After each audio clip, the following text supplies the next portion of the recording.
Assalamualaikum warahmatullahi wabarakatuh. Perkenalkan, nama saya Rasvina Nabila dengan NIM E1111241071. Pada video ini, saya akan membahas tentang salah satu aktor militer non-negara paling berpengaruh di Timur Tengah, yaitu kelompok militer Yaman, yang bernama Ansarullah atau yang lebih dikenal sebagai Houthi.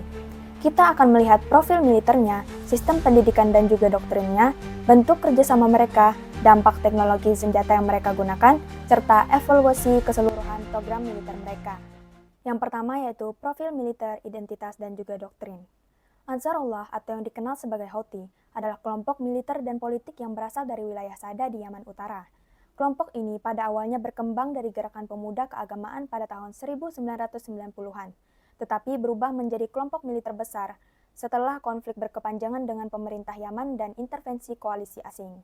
Identitas mereka sangat dipengaruhi oleh ajaran Syiah Zaidiyah, dan mereka membangun narasi politik anti korupsi, anti intervensi asing, serta perlawanan terhadap dominasi Saudi dan Amerika. Sebagai organisasi militer, mereka memiliki struktur komando yang jelas, mencakup pasukan darat, unit rudal, unit drone, pasukan khusus, dan juga pertahanan udara. Doktrin utama mereka berfokus pada mukawamah atau perlawanan terhadap agresi. Mereka menggunakan taktik gerilya, mobilisasi massa berbasis komunitas, dan strategi penguasaan wilayah agar dapat mempertahankan legitimasi politiknya. Yang kedua yaitu sistem pendidikan militer dan doktrin pelatihan.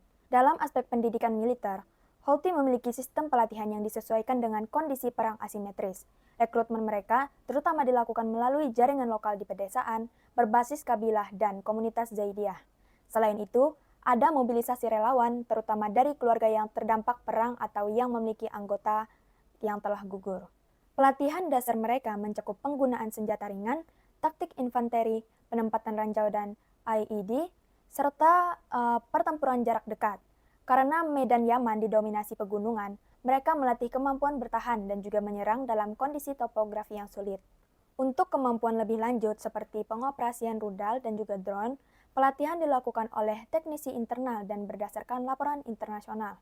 Sebagian diduga menerima transfer pengetahuan dari mitra eksternal seperti Iran atau kelompok militer Hezbollah. Selain pelatihan fisik, mereka juga melakukan pendidikan ideologis melalui ceramah agama dan narasi politik perlawanan. Hal ini menciptakan kohesi kelompok yang sangat kuat serta semangat tempur yang tinggi. Yang ketiga yaitu strategi kerjasama sipil, militer, dan internasional. Dalam konteks kerjasama, Houthi terlibat dalam dua model utama, yaitu kerjasama eksternal dan juga kerjasama internal antara sipil dan juga militer. Pertama dari sisi luar negeri, hubungan mereka yang paling signifikan adalah dengan Iran, yang memberikan dukungan logistik, teknis, dan juga politik. Laporan internasional juga menyebut keterlibatan instruktur dari Hizbullah Lebanon untuk membantu pelatihan perang kota dan pengoperasian senjata presisi. Kedua, secara internal, Houthi membangun kerjasama sipil militer melalui pembentukan komite rakyat yang bertugas menjaga keamanan lokal dan membantu distribusi bantuan kemanusiaan di wilayah yang mereka kuasai. Mereka juga terlibat dalam pengelolaan infrastruktur dasar seperti jalan, gudang, dan pengaturan bantuan di pelabuhan Hodeidah, yang merupakan jalur utama masuknya pangan ke Yaman. Namun, kerjasama Houthi juga tidak lepas dari konflik. Mereka harus menghadapi koalisi militer yang dipimpin oleh Saudi dan Uni Emirat Arab sejak tahun 2015. Sementara Oman mengambil peran lebih netral dengan menjadi mediator dalam proses perdamaian. Secara keseluruhan, kerjasama ini berkontribusi pada stabilitas di wilayah yang mereka kontrol, tetapi juga memperpanjang konflik pada skala nasional karena fragmentasi kekuasaan. Yang keempat yaitu dampak teknologi militer terhadap taktik dan medan perang modern. Salah satu aspek yang paling menarik dari kelompok militer Houthi ini adalah kemampuan mereka dalam memanfaatkan teknologi militer modern dengan biaya yang relatif rendah. Ada 3 teknologi utama yang sangat mempengaruhi taktik pertempuran mereka. Yang pertama yaitu drone kamikaze, yang kedua yaitu rudal balistik, dan yang terakhir yaitu rudal anti kapal. Penggunaan drone seperti Kasef dan Samad series memungkinkan mereka melakukan serangan jarak jauh ke instalasi energi di Arab Saudi. Serangan ke Aramco pada tahun 2019 menjadi salah satu titik penting yang menunjukkan bahwa senjata murah bisa memberikan dampak ekonomi besar bagi negara lawan. Selain itu, mereka mengembangkan rudal balistik seperti Badr dan Quds series yang digunakan untuk menyerang wilayah Saudi dan pos-pos koalisi. Ini memaksa negara-negara Teluk meningkatkan sistem pertahanan udara mahal seperti Patriot dan THAAD. Dalam kawasan Laut Merah, rudal anti kapal yang mereka gunakan menciptakan ancaman serius terhadap jalur perdagangan global. Dampaknya tidak hanya pada keamanan regional, tetapi juga menimbulkan efek ekonomi internasional.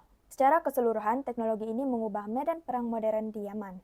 Perang kini tidak lagi bergantung pada jumlah pasukan, tetapi kemampuan memanfaatkan senjata presisi murah untuk menekan lawan secara efektif. Yang kelima yaitu evaluasi efektivitas program militer Houthi. Jika kita menilai efektivitas program militer Houthi, ada beberapa poin penting yang dapat disimpulkan. Di sisi kekuatan, Houthi terbukti mampu mempertahankan kontrol atas ibu kota Sanaa sejak tahun 2014, meskipun menghadapi koalisi yang terdiri dari lebih dari 10 negara.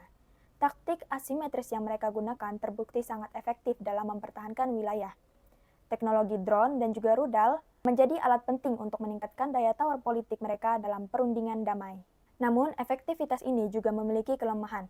Mereka masih sangat bergantung pada dukungan eksternal untuk teknologi canggih.